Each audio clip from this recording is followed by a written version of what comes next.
আমার ইশতেহারে কিন্তু একটা আলাদা করে পয়েন্ট আছে এই প্রকাশনা ব্যবস্থাটাকে নিয়ে। ঢাকা বিশ্ববিদ্যালয়ের স্টুডেন্টরা শুধুমাত্র সুগার কোটিং দেখে ভোট দেয় না। দেখুন, ডাকসু হচ্ছে স্টুডেন্টদের জন্য কাজ করার একটা জায়গা এবং এই কাজটা স্টুডেন্টরাই করবে, নিজেদের কাজ নিজেদের করা। যদি শুরুতে ইশতেহারের কথাটা বলি, সেক্ষেত্রে আমাকে বলতে হয় যে আমি আসলে মেইনলি 3টা জায়গাতে প্রায়োরিটাইজ করতেছি। সেটা হচ্ছে এক, বাজেট বাড়ানো, যেহেতু আমাদের ইউনিভার্সিটির বাজেটটা অনেক অল্প। আর দ্বিতীয়ত হচ্ছে আমার প্রায়োরিটি থাকে যে এই বাজেটটা যে আমি কালেক্ট করব, এটা যেন প্রপারলি স্টুডেন্টদের কাজে লাগে, সেই জায়গাটা এনশিওর করা।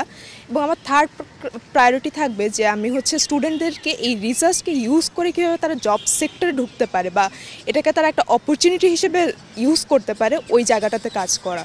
তো আমি যখন স্টুডেন্টদের কাছে যাচ্ছি, এই 3টা জায়গা তাদের কাছে রিপ্রেজেন্ট করতেছি, ওদের কাছে এই আইডিয়াগুলো ভালো লাগছে।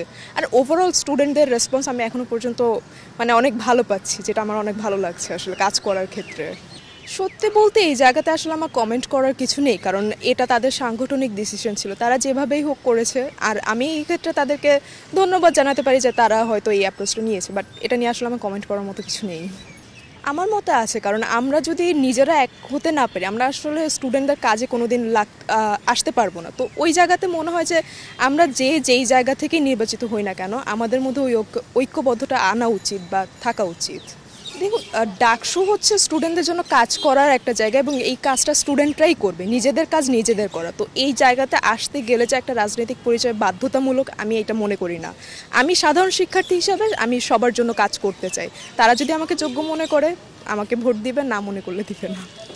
এই ক্ষেত্রে আমি বলবো যে ঢাকা বিশ্ববিদ্যালয়ের স্টুডেন্টরা শুধুমাত্র সুগার কোটিং দেখে ভোট দেয় না, তারা মানুষের কাজ এবং তাদের যেই প্রতিশ্রুতিগুলো দিচ্ছে সেগুলো কতটা বাস্তবসম্মত, এই জায়গাগুলো দেখেই তারা ভোট দেয়। কারণ আমরা বলি ঢাকা বিশ্ববিদ্যালয় হচ্ছে দেশের সেরা ইউনিভার্সিটিগুলোর মধ্যে একটা, তো এদের স্টুডেন্টগুলোও তো আসলে ভালো হওয়ার কথা।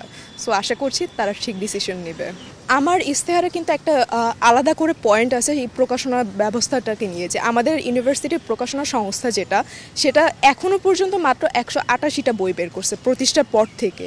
তো এই জায়গাটাতে আমি কিভাবে কাজ করতে পারি সেটা নিয়ে আমি একটা প্ল্যান রেডি করেছি, যে এই জায়গাতে একটা দক্ষ লোক নিয়োগ করতে হবে যারা এই কাজগুলোতে এক্সপার্ট, এবং এটার জন্য যে আশেপাশে অন্যান্য বিদেশি বা দেশি সংস্থার সাথে যে কোলাবোরেশনের ব্যাপারটা, সেটা এনশিওর করার জন্য আমার লক্ষ্য আছে।